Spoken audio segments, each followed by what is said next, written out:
checked in? Am I checked in? Good, Karen. Hello, I'm Gunther Schlevenheisen from the First Nations University of Alaska. I'm here at the First Nations Reserve, reporting for a documentary on the first Iroquois people. I'm at an Iroquois reserve near Lake Ontario. As you can see here, it is a very good village. I'm reporting on food today. So, the Iroquois people had three main sources of food: corns, beans, and squash. He's called these three main foods the Three Sisters. Follow me here and I will show you corn. This is quality corn, harvested from the ground.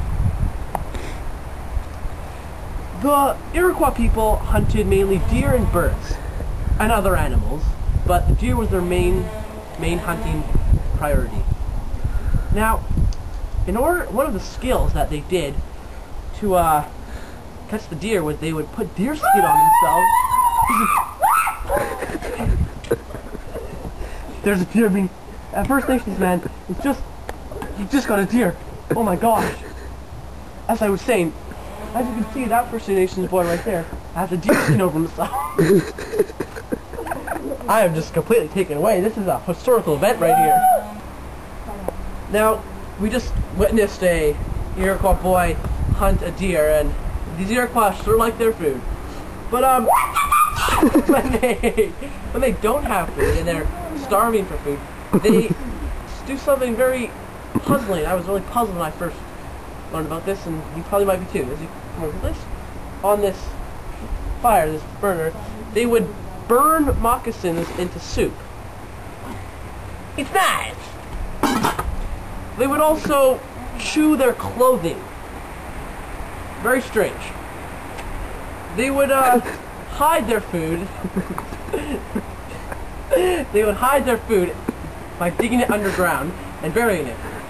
And the Iroquois would celebrate 6 festivals in a year to show their thanks to the gods for food. I am Gunther Schlevenheisen from the First Nations University of Alaska. Thank you. Goodbye. Hi, I'm Joran Johansson, and I'm here at the Iroquois First Nations Reserve.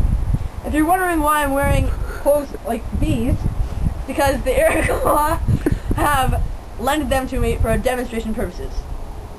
The Iroquois boys wore moccasins as their feet, as so did the men and the women.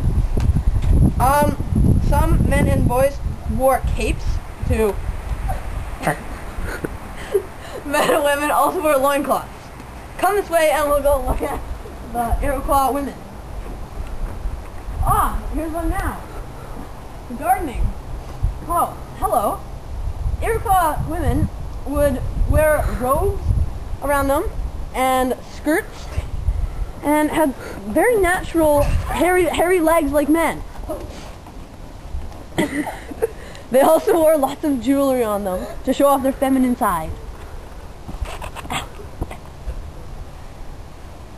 Come this way now, and we'll go show an Iroquois man. Now we move on to see this Iroquois man. Hey, how are you? Hey, how are you? He wore a cape. Hey, how are you? As you can see that I wore earlier too, which I forgot to mention. They wore lots of necklaces and jewelry all over their body, and lots of body paint. They wore leggings, as well as boys that are made out of deer skin. Damn right. And feathers in their hair. Get off my land, damn holy man! And that's all! Thank you! Hi, my name is Dick Burns, and I'm doing the last part of our documentary on lacrosse. Okay, the Iroquois first played lacrosse nearly 500 years ago. Lacrosse was an Iroquois pastime armed combat. The ball was originally meant to be thrown as a weapon.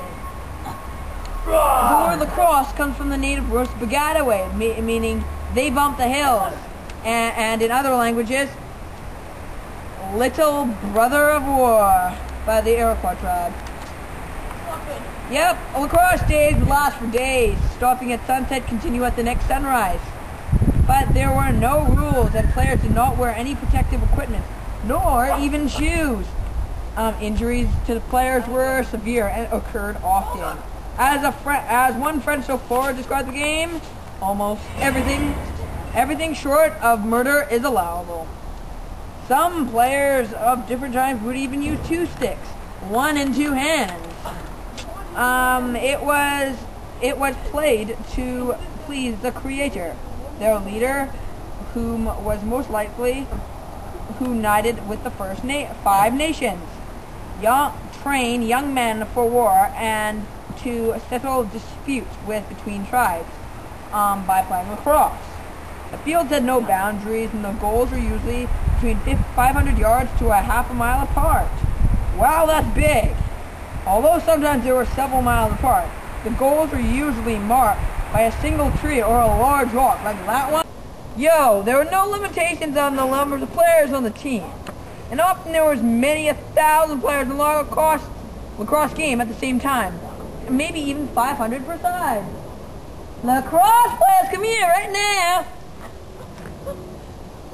These are the lacrosse players, what they look for. See? With their paint and their sexy little smiley faces, and their limitations of gear. Show us what you got, boys. Fierce. See, there were no limitations of pads like we have nowadays, because under those loincloths are nothing but, well, I'm not getting into the details. So, you wouldn't want to be around when there was a windstorm or a breeze, because they would go probably hell broke loose. Yes, this is Dick Burns. Hi, I'm Dick Burns. Yep, it's Dick Burns, and I'm in a lacrosse game. See, there's way more pads, there's a helmet, and so much other.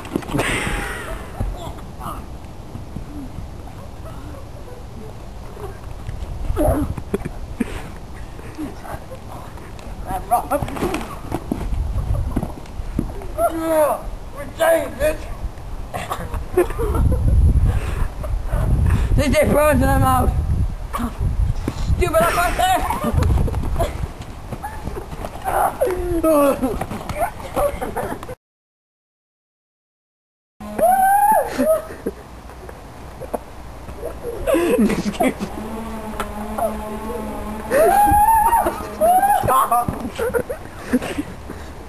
Some Iroquois men and boys wore leggings that were tied at the tied at the waist.